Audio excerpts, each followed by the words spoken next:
Hi,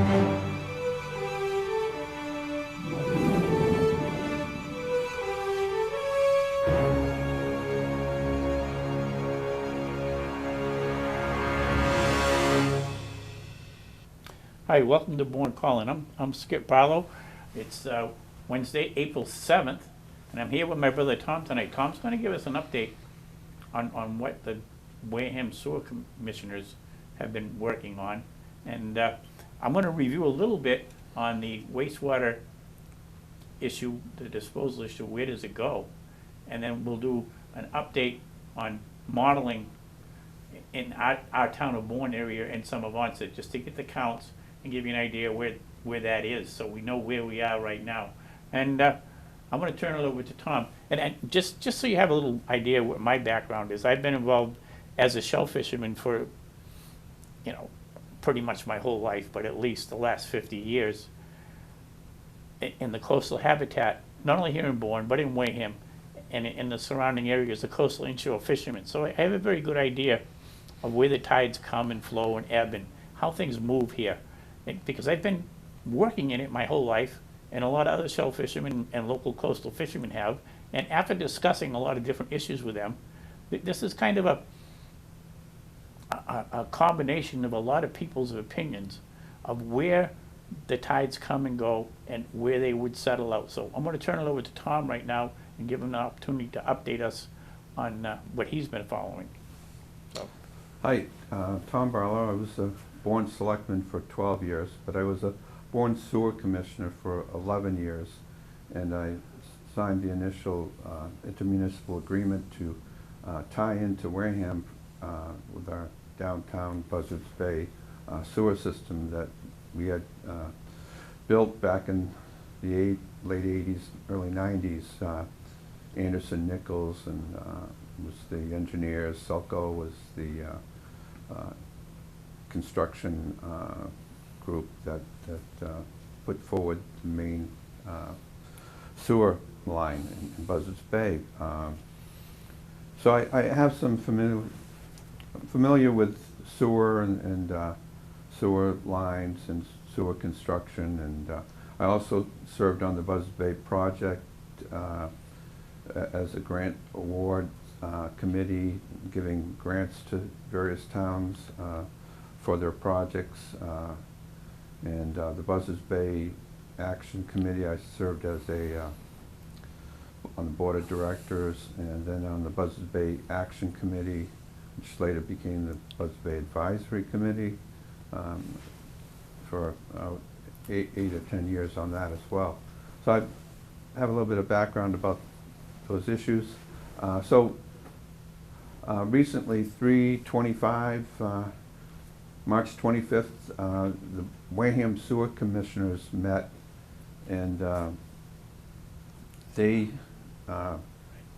met with their engineering group, Kleinhelder, and the three alternatives for Wareham was presented by their engineering group, and one being along the railway bed, the second one Route 6, and the third alternative was Onset Avenue. And the Wareham Sewer Commissioners voted to go forward and send their engineering representatives to meet with the railroad, coastal railroad bed there, to talk about utilizing the railway right away. They had said that they had talked through their state representative earlier, and concerns about settling of the railway bed was brought up by the railroad. So the engineers were talking about horizontal drilling, and they were talking about going down 100 feet and to mitigate the concerns. And so Wareham has had completed their preliminary design, looked at three alternatives and have chosen to pursue the railroad bed, and their engineering group's going to meet and see if that can, has a possibility, or whether that will be a dead end. But Wareham has already spent money to this engineering group, and is continuing to spend money. So this is not just something that is an exercise being put forward by the Buzzards Bay Coalition in hopes of changing the current situation. They're aggressively moving forward. So I don't want people to be swayed by some local politicians who are saying that this is just a pipe dream, or something that's not going to occur. As you know, I spent 11 years on the Bourne sewer commissioners, and things can happen very rapidly. We went from preliminary design to construction within a matter of years, and the project was completed quickly. So these projects, once they get the permission to go forward, the appropriation and the funding and then the actual construction can happen. The only issue right now is the Maritime Academy.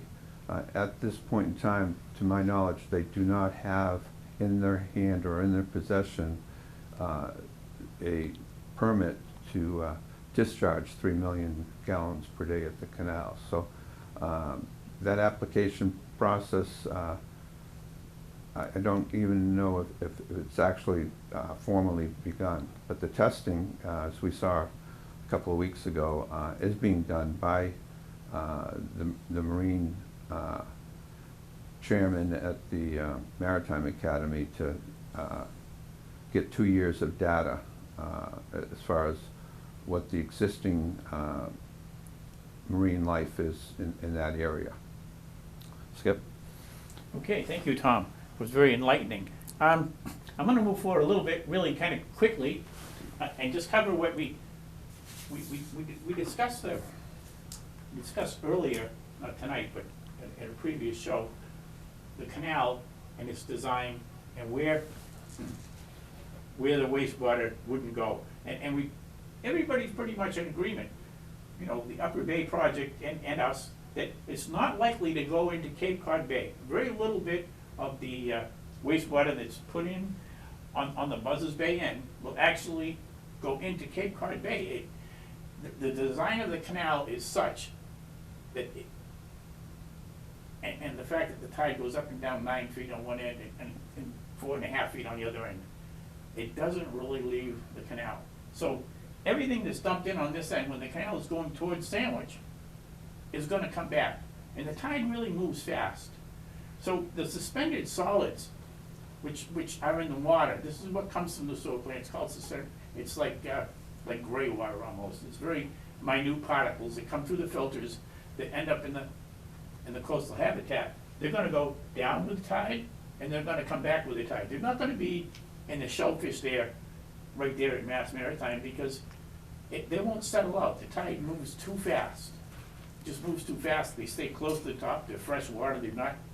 It's not salt water. It's less dense than the salt water, so it stays up near the surface. We asked for a dye test for 10 days to replicate what they intend to put in the water, the 3.5 million to 10 million gallons of wastewater. And nobody seems to want to do that, because I have no idea why they don't. It makes sense to do that. When two people wanted to put shellfish grants at Mass Maritime 20 years ago, they had to have a dye test, and they were right in there, and they dye tested it only for a couple hours, and they had exactly where all the water was flowing, and they refused to bring it, so that was fine. But it doesn't leave into the Sandwich. It just goes down the canal and comes right back. So if 30 million goes down, that 30,000 goes down. By the time it comes back, another 30,000 has been dumped in, so it's 60,000 going the other way. because it doesn't stop or drop out in the canal. It goes down, it may hang in the rocks a little bit, where the lobsters are, but out in the open, it's just going. It goes down, it comes right back. So then you've got 60, actually, they got a permit for 77,000 gallons a day, so it would be a significant amount going back into Buzzards Bay. And from that point, I'm gonna give you an idea of where it goes in Buzzards Bay. And I don't know if Jen can zero in on this, but I believe she can. And I'll give her a minute.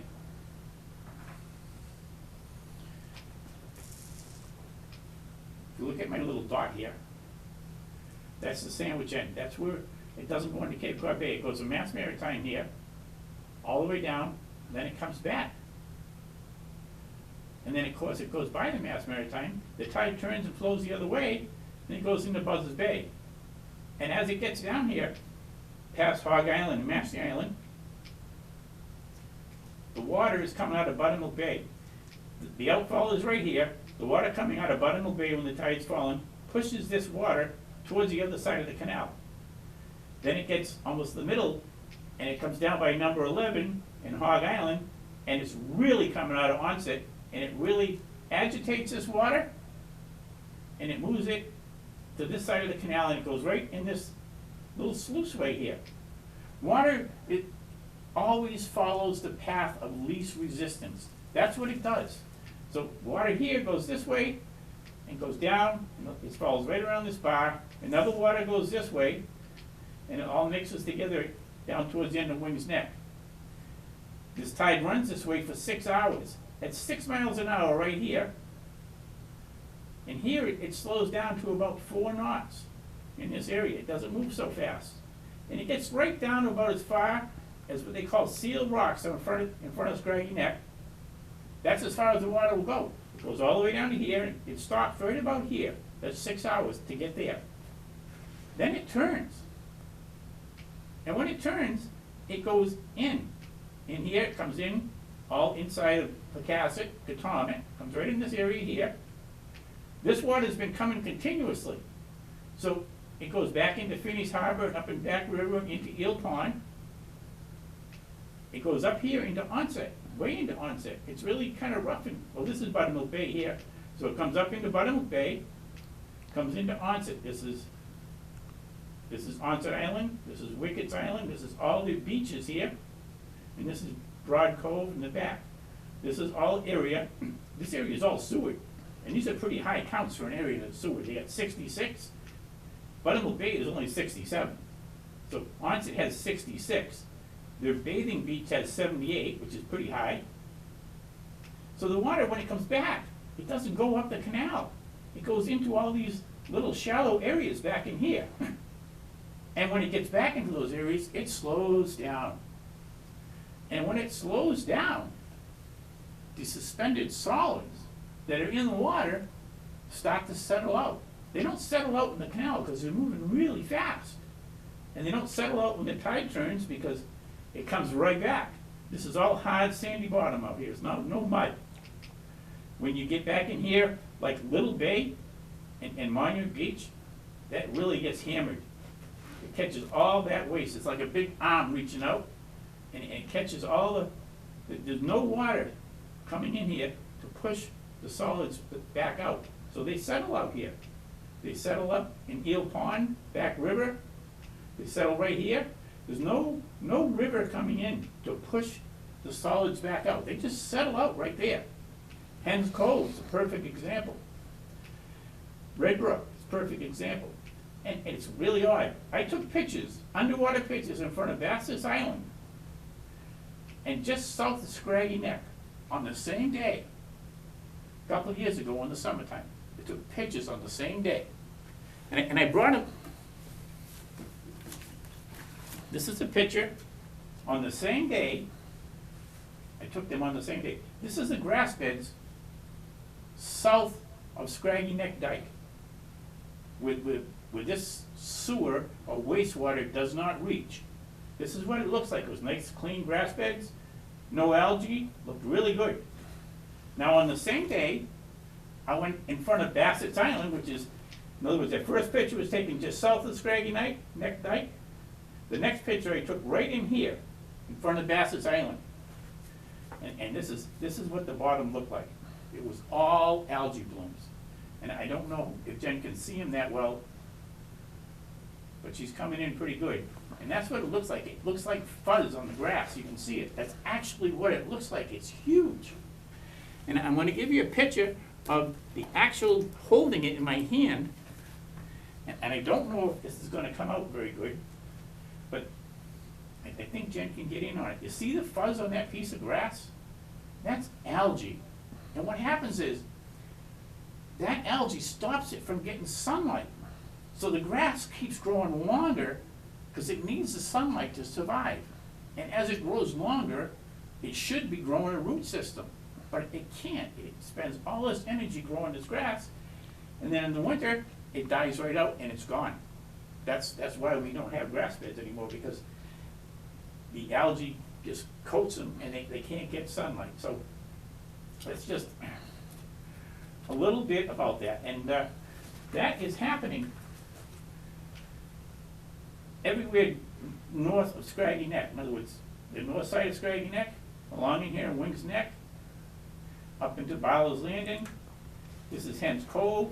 Now these numbers that you see, and here's how it works, is they're doing these numbers represent the amount of nitrates that are in these waters that have been tested by scientists from Woods Hole to come up with these numbers. And the samples aren't gathered by me. These samples are gathered by the Buzzards Bay Coalition, and they have them, they have volunteers that gather the samples, but they have the samples analyzed down at Woods Hole, and they come up with these numbers. And this is like, Buttermilk Bay is 67 out of 100. And they really get a lot of impact from this outfall here. Onset is actually worse. They're 66 out of 100. That's almost the lowest score there, with the exception of Barlow's Landing. Barlow's Landing is 60 out of 100. But when it turns and comes down here, Barlow's Landing is the first hit right there. And then it comes into Pecasset, and Hens Cove is the second. And all this water goes right in here. It's not good. Monument Beach is 74, but most of the water in Monument Beach goes up into Back River. I mean, the water here doesn't settle out here. There's a marina here and a swimming beach, very active shell fishery. So this area is pretty good. Little Bay, on the other hand, is closed almost every summer now. Actually, I believe it's been closed every summer for the last few years, to the point that they moved the oyster grants out of Little Bay and Monument Beach. And this again, the perception is that some scientists would like to tell you that all these homes along the shoreline of Monument Beach, all their wastewater is going out in the harbor and polluting the harbor.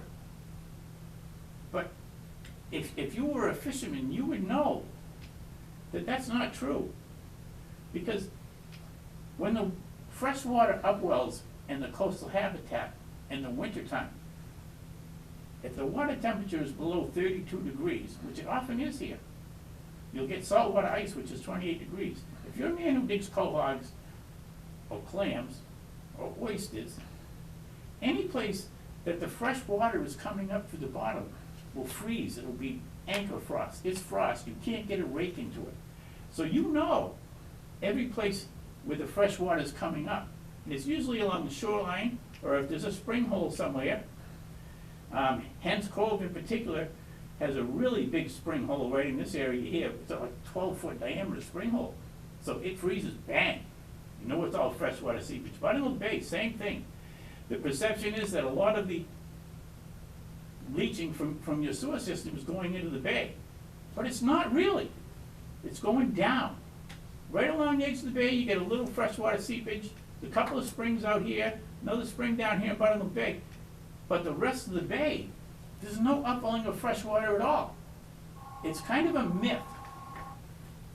And to demonstrate how much it gets exaggerated, when we had the plumes from the base that were coming into our town, the base is out here, the plumes came in this way. And everybody expected the plumes to upwell in our harbors. But they didn't. They went under our harbors, out further out into Buzzards Bay, and upwelled out here. So you gotta understand that. underground plumes don't necessarily come right up in your harbor from your septic system. It doesn't happen that way. It just doesn't. Yes. So that answers those questions. How long does it take for the suspended solids to settle out of the coastal habitat? It's only settling out a little bit at a time. When it gets up into the calm areas, a little will settle out, then the tide goes back out, and it gets compounded with more wastewater. So you get more nutrients. It continues to build. It takes about 30 days for it to just deteriorate and be gone, according to the state. That's what they figure a closure should be. And so the nutrients just keep building up, and when they finally get into a calm place, they settle out of the water column. So Diane's getting a call right now. And again, there's two things you really got to remember. The wastewater from your house does not necessarily go out into the bay, regardless of where you live. It's kind of a fallacy. It doesn't work that way. It may go down, and it may come way out here and upwell somewhere, but it's not likely that it comes up in Phineas Harbor. There's very few places that the water actually percolates out of the bottom. Okay, it wasn't a call for us, that's good. So if there's any questions about any of this, please give us a call. And again, the water comes out of Mass Maritime, well, the outfall, and this is a 77,000 gallons a day that comes out right now. It doesn't leave. If it goes down the canal this way, it comes back. And it's still coming out. It's coming out 24/7. It's not coming out, and then it clears. If you read the application, the Environmental Protection Agency, on this particular wastewater outfall, the assumption is that the waste will be out of the canal and a tide and a half. And it may well be. It may be over in this area, maybe up in here. It's actually out of the canal and a tide and a half. But a tide and a half means every tide, it accumulates another half. If it went out on a tide, it'd be gone. But it doesn't. It accumulates. And it accumulates a lot if you start doing the numbers of a half a tide on 30,000 or 60,000 gallons a tide. Accumulates a lot. There's a lot of factors here that need to be reviewed before any consideration is given to even increasing this outfall. This outfall needs to be addressed. They need to do nutrient removal at that outfall, and they don't need to increase it any. We really need a reduction. This has really impacted not only our shell fishery, but we had another big fishery. There was a recreational fishery right here in town, and this was a big fishery all over New England, and blackback flounder fishery. And actually Boston, Quincy Harbor, was the capital of the world on producing this particular type of fish, the little blackback flounder. When I was a kid, they were everywhere. You could catch a 5-gallon bucket of these flounder at any estuary in this town in half an hour, 45 minutes. That's how prolific they were. But the introduction of bleaches and soaps into the coastal habitat by wastewater plants, and this really turned out in Boston because it totally wiped out the fishery. People would come from all over the world just to fish these fish, and it's gone. And then Plymouth Harbor had a huge fishery on these blackback flounder, and the same thing. You know, they talk about commercial fishermen catching all the fish. They didn't catch these fish. These fish were eliminated because they had no place to spawn. The spawning areas were just devastated with bleach and soap. And that's true in Little Buttermilk Bay. I mean, in Little Buttermilk Bay, they just were everywhere. Upper Back River, they were everywhere. And these fish could recover. But if you want them to recover, you've got to stop dumping soaps and bleaches and forever chemicals into the coastal habitat. That's what you've got to do. And I sound really anxious about this. And And I am, because in my lifetime, I've seen so much change Okay. and so many excuses made. And it's always, this person did this, or that person did that. We all did this. Nobody intended to do this. Nobody went out there with the intention of wiping out this species of fish. Nobody intends to do anything to harm our coastal habitat. We pay big taxes here because we want this place to be taken care of. We love this place. And that's why. And for the selectmen not to, and I know I'm not picking on the selectmen, but for the leaders of the community not to realize the importance of the coastal habitat and the jeopardy they're placing it in by increasing the amount of waste put into our canal, which ends up in our little coves, in our little bays, all over this town, with the exception of Squatigue. It doesn't quite reach Squatigue. I wish I could include the whole town, but I can't. Squatigue's pretty good. They don't, it just doesn't get there. It gets as far as Seal Rocks off of Scraggy Neck, and that's as far as it seems to get, and then it comes back into our harbors. It's a real shame. And I really don't like it really offended me when I saw in the newspaper that the Upper Bay Project referred to the Upper Bay waters, these waters right here, in our town, in Wareham, as dirty. We know they're dirty. They're dirty because this outfall pipe right here, not because of anything we did, there's an outfall pipe right there that's dumping not even tertiary treated waste, secondary treated waste into the canal. This is not what you do in this world. Nobody else in this town would ever be allowed to do anything like this. If that was a private business, it would be closed. And I'm not saying they should be closed. I'm saying they need to address the issue. And one thing that really, we've got a brand new sewer plant in Buzzards Bay with no sewer. And we're dumping wastewater into the canal for no good reason. I wish somebody would put something together and address this issue. That would be wonderful for everybody. And we're gonna go off the air, so I wanna let Tom talk for a minute. I wanna thank you all for tuning in tonight.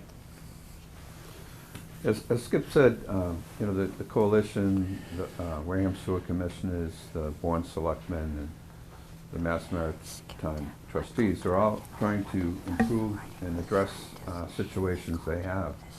Wareham is currently dumping into the Agawam River and cannot expand because of the outfall, and they're trying to get to the canal for the purposes of using the maritime facility and promote growth in Wareham, allow for more sewage capacity. They want to go from their 2 million to 3-4 million. The Maritime Academy has an on-site secondary treatment facility. This is no big secret to anybody that lives in Buzzards Bay. They want to continue to expand, get larger, and a way of doing that is to eliminate the secondary treatment plant there, have more of a footprint to build upon, and then they can go up higher and larger if they don't have to worry about discharge capacity. They have a $3 million gallon discharge, and they'll be able to send the treatment up to Wareham. And all Bourne has to do, the Selectmen Sewer Commissioners, is just stay pat, stay quiet, non-committal, and this will appear. Wareham will put in the pipe, and the Maritime will expand the outfall, and then Bourne can say, well, since you have this additional capacity, then we can take our sewage and get more use out of the Wareham facility, so that in those three decision makers, everybody wins. All right, Tom, thank you. We're gonna run out of time, guys. I wanna thank everybody for tuning in, and I do want to remind everybody there will be an organizational